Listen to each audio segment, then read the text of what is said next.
Good morning, students. Today we are going to cover chapter 7, Chandni from supplementary work. Yes, this is also a wonderful story about Chandni's struggle for her freedom. As you know, nobody likes slavery. Okay, so this chapter also deals with the value of freedom.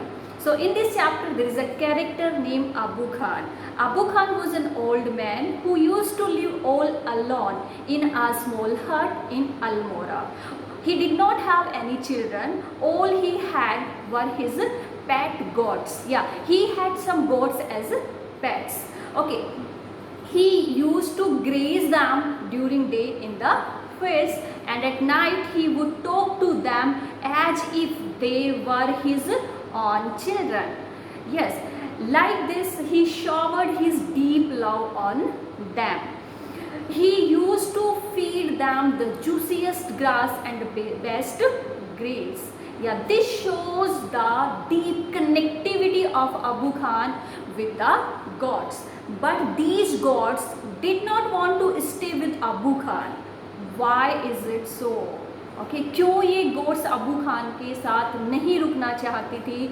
Abu Khan gods के लिए बहुत कुछ करते थे, लेकिन फिर भी ये गोड्स अबू खान के पास रुकना नहीं चाहती थी. इसका क्या रीज़न है? Let's no this through the chapter. Okay, let's see what does the chapter से.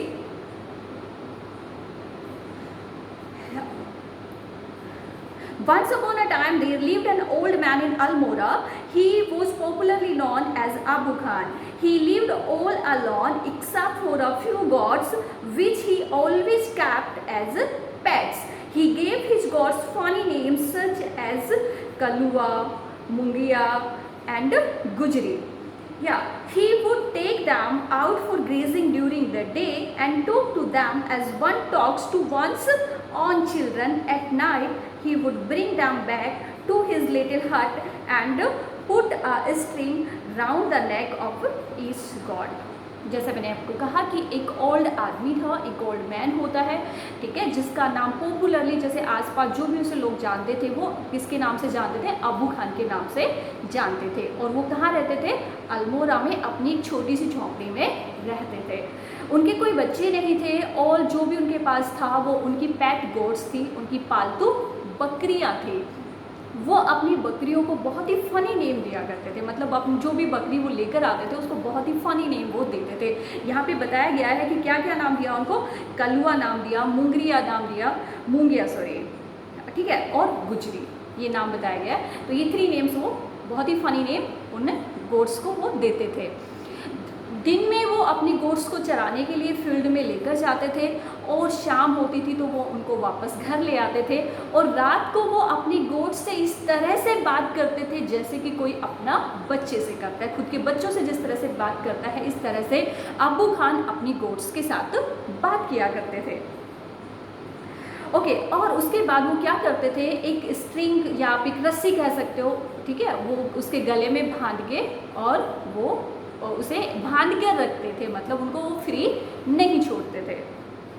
Okay, poor Abu Khan was a little unlucky in the matter of his goats. Very often at night, one of the goats would pull and pull at the string till it broke loose and then would disappear in the hills beyond.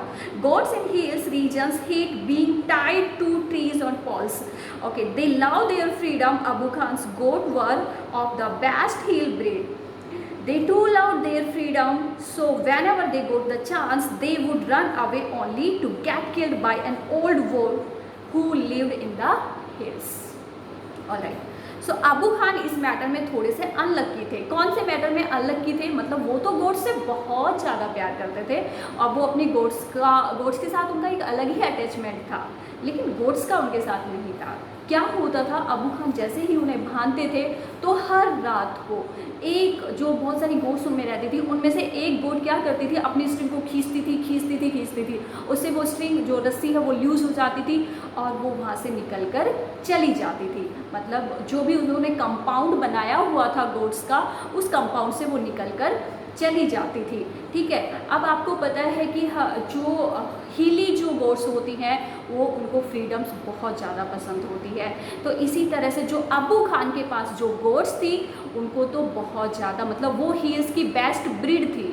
ठीक है, तो उनको freedom बहुत ज़्यादा पसंद थी, वो इस तरह से स्लेवरी में नहीं रह सकती थी। तो इसी तरीके से जो हर रात एक गोट अपनी रस्सी को छुड़ा के कह सकते हो या तोड़ के कह सकते हो उस कंपाउंड से निकलकर भाग जाती थी हिल्स की तरफ और फील्ड्स की तरफ। ठीक है, और कहाँ जाती थी? मौत के मुंह में जाती थी। क्या मौत का मुंह क्या कहा गया है यहाँ पे? डेथ माउथ क्या कहा गया है कि वहाँ पर एक डेंजरस वुल्फ रहता था और वो वुल्फ क्या करता था? उन बकरियों को खा जाता था।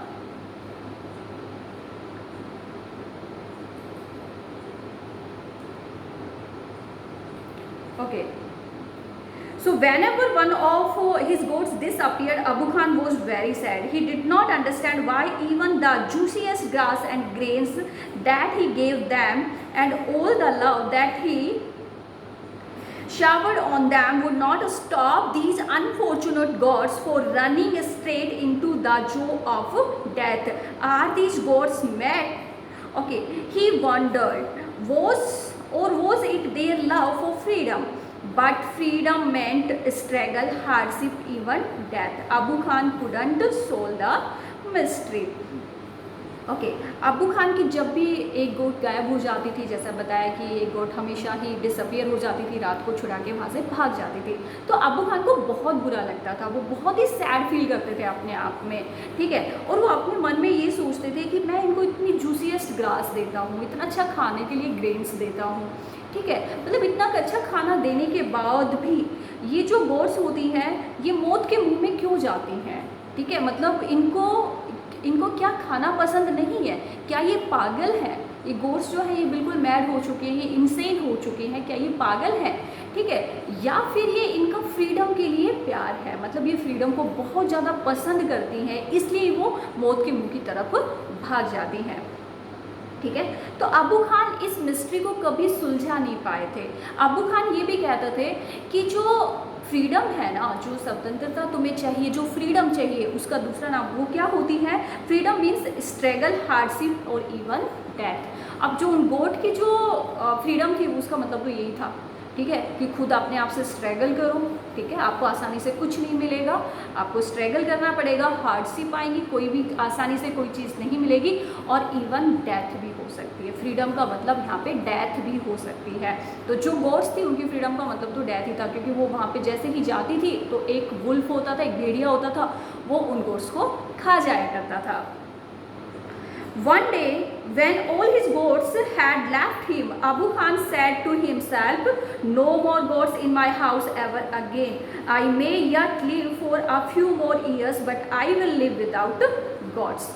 ओके, एक बार जब क्या हुआ कि सारी की सारी गोट्स मतलब एक दिन अबू खान को छोड़ के चली जाती हैं, मतलब उसने जितनी भी गोट्स रखी थी सारी गोट्स उसको छोड़ के चली जाती हैं। तो अबू खान अपने आप में बहुत सॉरी फील करते हैं और उन्हें बहुत बुरा लगता है और उन्हें ये लगता है कि वो कुछ ही साल जिंदा रहने वाले हैं।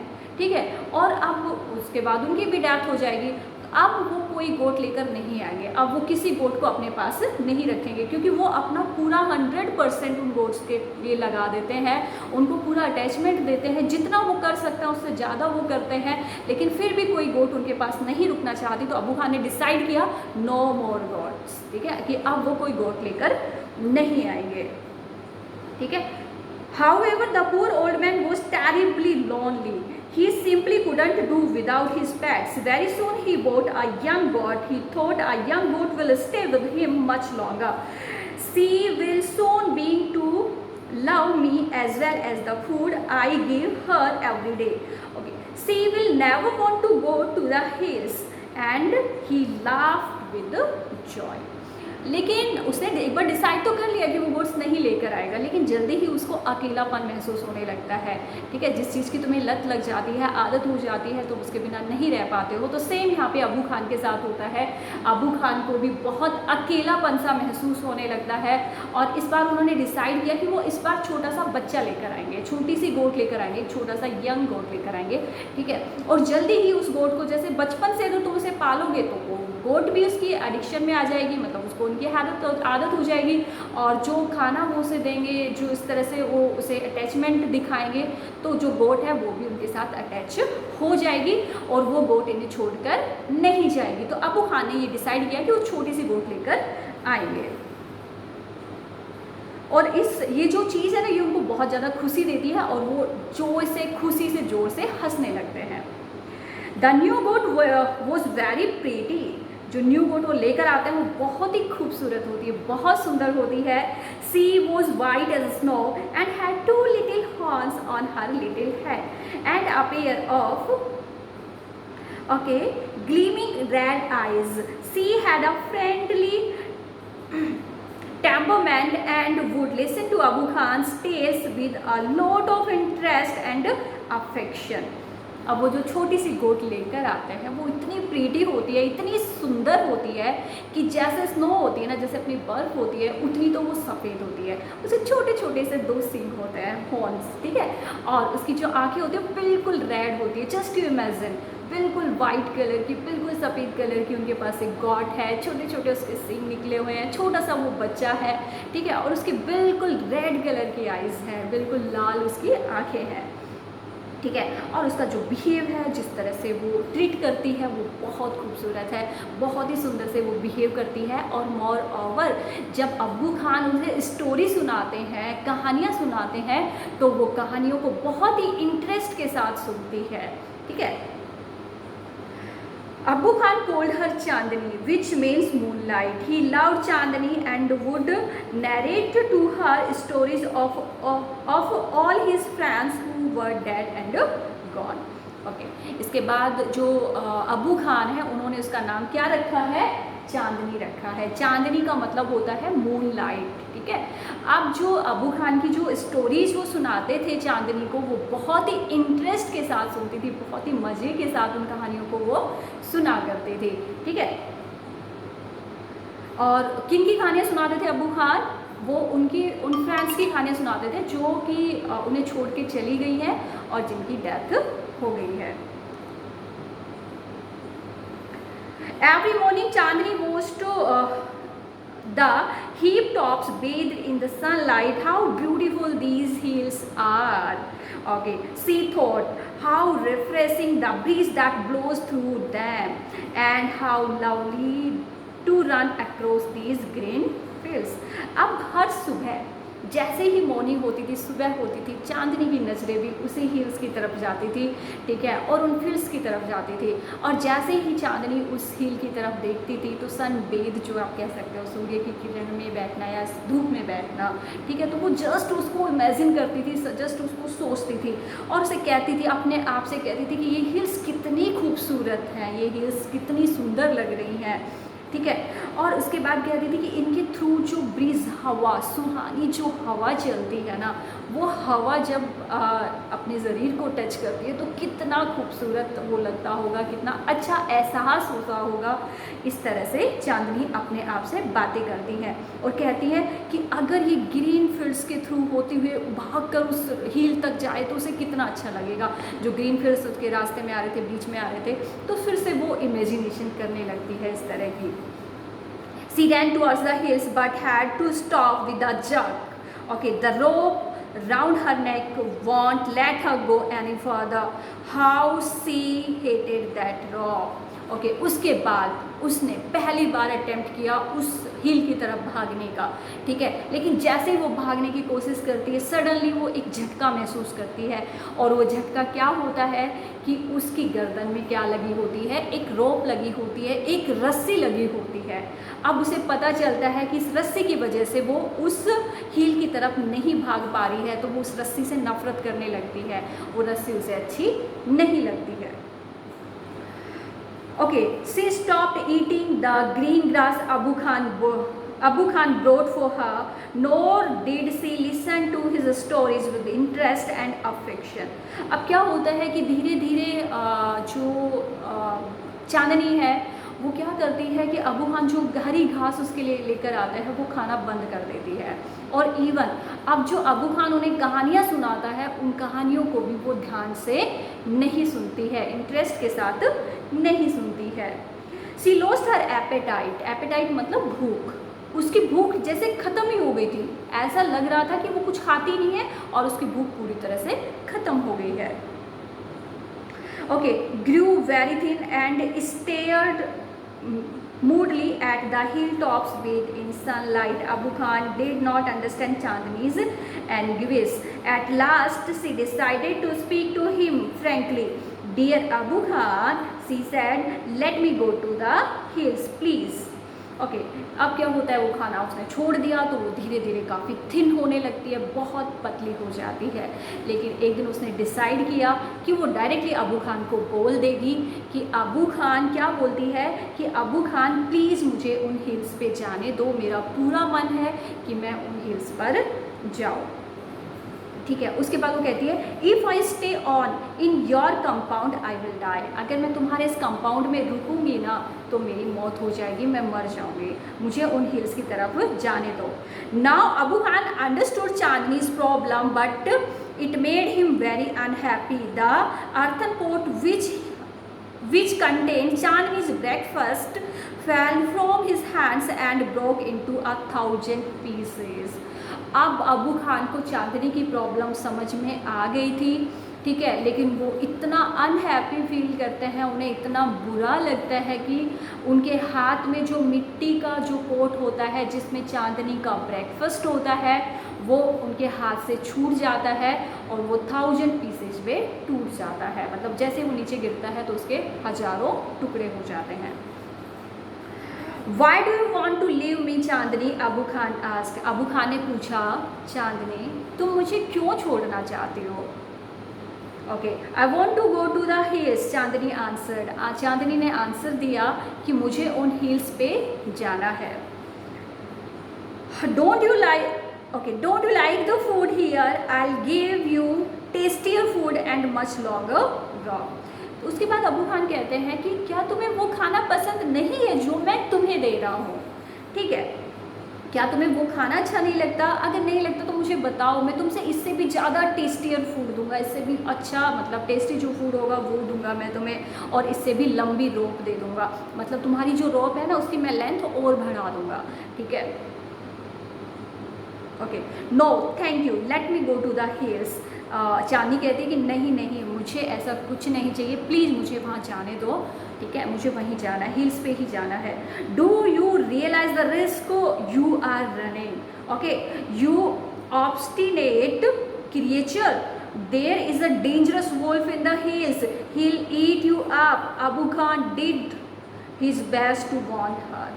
ओके, अबू खान कहता है कि पागल जानवर, पागल जंतु, जो भी आप कह सकते हो, ठीक है, क्या तुम्हें ये भी पता है कि तुम यहाँ से भागने की रिस्क जो पता है ना, जो तुम यहाँ से भागने के लिए रिस्क ले रही हो, ठीक है, उसके तुमने कभी रियलाइज़ किया कि उससे क्या होने वाला है? वहाँ पे एक बहुत ही डेंजरस वुल्फ रहता है, भेड़िया रहता है, जैसे तुम वहाँ पे जाओगी तो वो तुम्हें इटअप कर लेगा, वो तुम्हें खा जाएगा और तुम्हारी डेथ हो जाएगी, ठीक है। अबू खान जितने अच्छे से उसे समझा सकता था, अबू खान ने अपना बेस्ट ट्राई किया कि वो उसे समझा सके।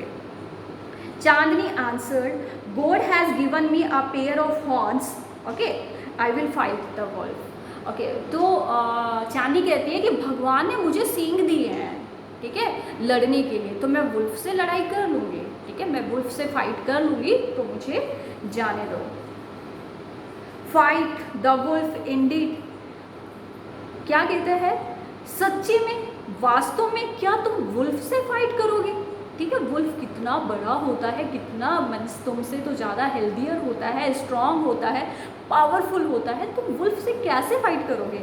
Okay, have you forgotten the story of your sister, okay, Kallua who was the size of a big deer, क्या तुम कल्लुआ की स्टोरी भूल गई जो मैंने तुम्हें बताई थी, ठीक है, वो बियर के जितने बड़े साइज की थी, मतलब वो बहुत ही स्ट्रांग थी, बहुत ही बड़ी थी, हाइट भी उसकी अच्छी थी, ठीक है।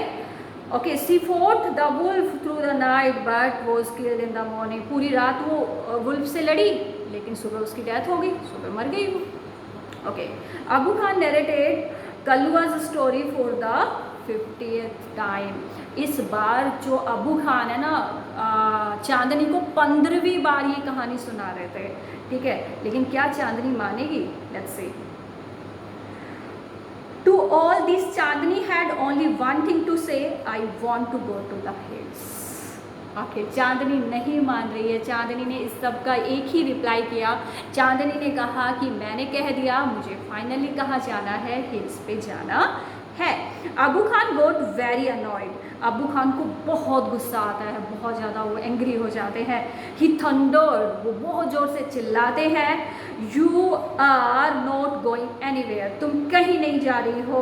From today you will live in this small hut, आज से तुम ये जो छोटी सी हट है ना, इसमें तुम रहोगे, तुम इसमें बंद रहोगे, तुम कहीं नहीं जा रही हो। Okay, and not move about freely in the compound, अब तुम्हें कंपाउंड में भी नहीं छोड़ूंगा, अब तुम कंपाउंड में भी फ्रीली नहीं घूम सकती हो। Okay, unfortunately as you are, you must still be saved from the wolf. He pushed her into a small hut and shut the door, but he forgot to close the small window at the back. At the same night, Chandni made that window her passage to freedom. Okay, उसके बाद कहता है कि अबू खान कहता है कि मैं नहीं चाहता कि तुम मौत की मुंह में जाओ और तुम्हें वो वुल्फ मार दे, इसलिए तुम्हारे लिए बेटर यही है कि तुम आज से इस स्मॉल हट में बंद रहो, तुम यहीं रहोगी, तुम कहीं नहीं जा सकती। और ये कहकर अबू खान उस हट का दरवाज़ा बंद कर देते हैं। लेकिन अनफॉर्चुनेटली क्या होता है, उसमें एक विंडो होती है और उस विंडो को वो बंद करना भूल जाते हैं, और उस विंडो के थ्रू ही चांदनी उस रात वहाँ से निकल के चली जाती है। मतलब चांदनी अबू खान को छोड़ के चली जाती है। अब क्या होता है, Chandni reach the hills, Chandni hills पे पहुंचती है। Okay, Chandni reach the hills, it seem to her that the old hills were standing in a row to welcome her. Chandni जैसे हिल्स पे पहुंचती है तो उसे लगता है कि जो ओल्ड रॉक है ना, वो ऐसे लाइन लगाकर खड़ी है चांदनी का वेलकम करने के लिए, उसका स्वागत करने के लिए। Okay, C felt like a child meeting her parents after years of separation. उसे ऐसा प्रतीत होता है कि जैसे काफ़ी सालों के सेपरेशन के बाद, जुदाई के बाद एक बच्चा अपनी माँ से मिल रहा है। Okay, whenever she went, the tall grass rose to embrace her, the flowers bloomed to assume her, and the wind sang an endless song of welcome. जैसे ही वो वहाँ से चल रही थी तो जो टॉल ग्रास है वो उसे गले लगा रही है, ऐसा उसे प्रतीत होता है, ठीक है। और जो फ्लावर्स है ना वो उसे देखकर खिल उठते हैं, और जो हवा है वो उसके लिए एंडलेस वेलकम सॉन्ग गा रही है। मतलब उसका वेलकम करने के लिए, स्वागत करने के लिए गाना गाए जा रही है जो कभी ख़त्म ही नहीं होगा। Okay, how different all this was from her past in the prison house of Abu Khan's compound. It was the happiest day in Chandni's life. अब वो चांदनी उस चीज़ को याद करती है कि जो उसके पास डेज था अबू खान के कंपाउंड में वो बंद रहती थी, उससे ये चीज़ कितनी डिफरेंट है, कितनी अलग है, ठीक है। तो आज का दिन चांदनी के लिए सबसे हैप्पीएस्ट या सबसे खुशी वाला दिन होता है।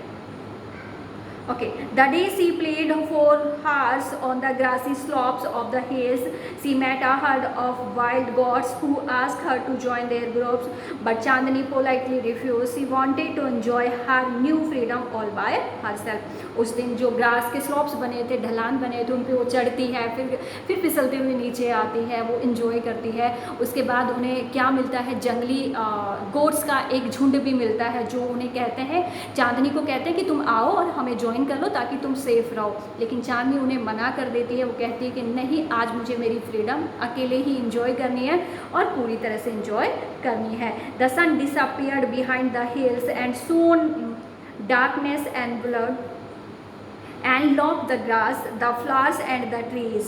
Okay, the wind stopped blowing and there was stillness all around except for a strange sound which was coming from the bushes. Okay, धीरे धीरे क्या होता है, सन जो होता है वो छिप जाता है, मतलब सनसेट हो जाता है, डार्कनेस ग्रास को धीरे धीरे घेरने लगती है, फ्लावर्स, ट्रीज, विंडोज सब क्या होते हैं, मतलब हवा चलने भी बंद हो जाती है, सब शांत हो जाता है, हर जगह स्टिलनेस होती है, शांति होती है, क्वाइटनेस होती है। बस सिर्फ और सिर्फ एक बुसेज के उस तरफ से कुछ एक स्ट्रेंज साउंड आता है, एक वियर्ड अजीब साउंड आता है। Okay, that's the sound was like a grunt, what was it? Okay, it wasn't Abu Khan's voice calling her back to the compound, nor was it the voice of another god. Then Chandni's thought of the dangerous wolf who lived in the hills. ये ना ही तो अबू खान की आवाज़ थी और ना ही किसी और गोट की आवाज़ थी। चांदनी के दिमाग में एकदम से आता है कि ये उस वुल्फ की आवाज़ है, उस भेड़ी की आवाज़ है जिस डेंजरस वुल्फ के बारे में वो सुन चुकी थी, जिसने अबू खान ने जिस डेंजरस वुल्फ के लिए उसे कहानियाँ सुनाई थी। So she felt she should she go back to the safety of Abu Khan's hut? No, she said to herself, death in an open field is far better than life in a small hut. Okay, the wolf had come out of the bushes and was staring greedily at Chandni. His eyes were shining like burning coals in the darkness. Okay, he seemed in no hurry. He knew the new god was his. Okay उसके बाद चांदनी ने एकदम से सोचा कि क्या उसे अबू खान की हट में दोबारा भाग जाना चाहिए, ठीक है, क्योंकि उसे पता था कि अब खतरा उसके सामने है, डेंजरस वुल्फ उसके सामने कभी भी आ सकता है। तो उसने सोचा कि क्या अबू खान की हट में उसे दोबारा भाग जाना चाहिए, लेकिन इमीडिएटली उसने दिमाग लगाया, उसने कहा कि नहीं, ठीक है, इन ओपन फील्ड्स में मरना, ठीक है, उसके लिए ज़्यादा बेटर है बजाय कि उन झोंपड़ियों में कैद रहने के, ठीक है। वो झोंपड़ियों में कैद नहीं रहना चाहती थी, तो उसने चूज़ किया कि वो ओपन फील्ड में अपने फ्रीडम के साथ मरना ज़्यादा बेटर समझती है, ठीक है। तुरंत ही जो वुल्फ था वो उसके सामने आ जाता है, उसके सामने आके खड़ा हो जाता है। वुल्फ ऐसा दिख रहा था, डार्कनेस में उसकी आंखें कोयले की तरह चमक रही थी और उसे ऐसा लग रहा था जो वुल्फ था वो किसी जल्दी में नहीं था, उसे पता था कि जो गोट सामने खड़ी है आज वो उसका खाना जरूर बनेगी। The wolf and the goat sized up each other. The wolf was big and ferocious, whereas the goat, though healthy, was small. Okay, but small is not weak. Chandni stood firm on her legs, head slightly bent and horns jutting out. She was a picture of grace. She looked like a brave soldier ready to fight a treacherous enemy. I must put up a good fight, Chandni thought. Success or failure is a matter of luck or chance. अब जो चांदनी है ना, यहाँ पे चांदनी ने decide करा कि वो वहाँ पे लड़ेगी, वहाँ पे डटेगी और उसका सामना करेगी वुल्फ का। जो चांदनी है वो एक बहुत ही बिग और बहुत ही भयानक भेड़िया का सामना करने के लिए रेडी हो जाती है, तैयार हो जाती है। वो छोटी थी लेकिन वीक नहीं थी, स्मॉल थी लेकिन कमज़ोर बिल्कुल नहीं थी। उसने सोचा वो बिल्कुल फॉर्म स्ट्रांग होके खड़ी हो जाती है, अपने हॉर्न्स को ऐसे, अपनी हेड को थोड़ा सा बेंड करती है, अपने हॉर्न्स को इस तरह से तैयार कर लेती है कि हाँ वो उससे फाइट करने के लिए तैयार है। वो क्रेज़ की पिक्चर है, वो साहस की पिक्चर है। मतलब सच्ची में अगर हम देखें उस टाइम चांदनी को, तो चांदनी वहाँ पे अपना क्रेज़ दिखा रही थी, साहस दिखा रही थी, ठीक है। उसने सोचा कि सक्सेस और फेलियर तो किसका मैटर है, सक्सेस और फेलियर सिर्फ और सिर्फ लक पे डिपेंड करता है और चांस पे डिपेंड करता है, लेकिन तुम्हें अपना बेस्ट देना चाहिए, ठीक है। तुम जितना कर सकते हो उसमें अपना बेस्ट दो, उसमें तुम्हें आपके आउटकम्स क्या आएंगे, रिजल्ट्स क्या आएंगे, वो आपके लक पे और चांस पे डिपेंड करते हैं, ऐसा चांदनी ने कहा। The fight began. It went on through the night. The moon, which had been watching the fight, began to grow pale and suddenly hid behind the clouds. Okay, fight start हो जाती है, शुरू हो जाती है। जो मून था, जो उनकी फ़ाइट देख रहा था, वो धीरे धीरे धुंधला पड़ने लगता है और क्लाउड्स के पीछे छुप जाता है। The stars also begin to disappear one by one. जो स्टार्स थे वो भी एक एक करके डिसअपियर होने लगते हैं। अ फेंट light appeared in the east and the morning call for prayers came from the distant mosque. अब जो ईस्ट से छोटी सी एक फेंट सी लाइट दिखाई देती है और जो मॉस्क्यू था, जो मस्जिद थी, उसमें प्रेयर की आवाज़ आने लगती है, मतलब सुबह हो चुकी है। The first rays on the sun show Chandni lying on the ground. Sun की जो पहली किरण है उसने देखा कि जो चांदनी है वो मरी हुई, ठीक है, ग्राउंड पे गिरी हुई थी। Okay, she was completely shocked in blood. वो पूरी तरह से उनकी जो बॉडी थी वो पूरी तरह से ब्लड में स्मीयर्ड थी, ठीक है, पूरी बॉडी पे ब्लड था। The wolf tired and sleepy, जो वुल्फ था वो बहुत ही टायर्ड लग रहा था, बहुत ही स्लीपी लग रहा था। वॉज गेटिंग रेडी टू डेवोर हर, वो उसको खाने के लिए तैयार हो रहा था। Okay, assembly of birds perched on the top of trees nearby was debating the result of fight. और जो आसपास के ट्रीज पे जो बर्ड्स बैठे थे ना, उनमें डिबेट हो रही थी कि इस फाइट का विनर कौन है। Okay, that who is the winner. One of them asked the wolf of course. Okay, most of them said, देखो ज़्यादातर ने कहा, एक ने पूछा कि इसका विनर कौन है, मतलब फाइट का विनर कौन है, तो ज़्यादातर बर्ड्स ने कहा कि ऑफ कोर्स विनर कौन है, द वुल्फ है, ठीक है, सबको दिख रहा है कि वुल्फ यहाँ पे क्या है, विनर है। लेकिन a wise old bird declaimed with confidence Chandni is the winner. जो एक वाइज बर्ड था उसने कहा कि नहीं, यहाँ की जो विनर है, इस फाइट की जो विनर है वो कौन है, चांदनी है। ऐसा क्यों है, क्योंकि चांदनी ने हार नहीं मानी। चांदनी जो थी उसको जितना वो कर सकती थी, जितना बेस्ट वो कर सकते थे, उसने अपना बेस्ट दिया। And she fought with the wolf till her last breath, उसने अपनी लास्ट ब्रेथ तक, लास्ट सांस तक उसने वुल्फ के साथ लड़ाई करी, सामना करी। तो यहाँ पे जो वुल्फ है, ठीक है, और जो गॉड है, गॉड आप एक इंसान मान सकते हो और वुल्फ आप एक चैलेंज मान सकते हो। तो जब तक आप चैलेंज का सामना नहीं करोगे तब तक आप कुछ नहीं अचीव कर सकते, आप कभी भी एक बिग अचीवर नहीं बन सकते। तो जब भी हम किसी भी अचीवमेंट्स को अचीव करने जाते हैं तो just you be ready to achieve that achievements and be ready to face the challenges as well. Challenges से डर गए तो तुम कभी अचीव कुछ नहीं कर पाओगे। That is the chapter all about.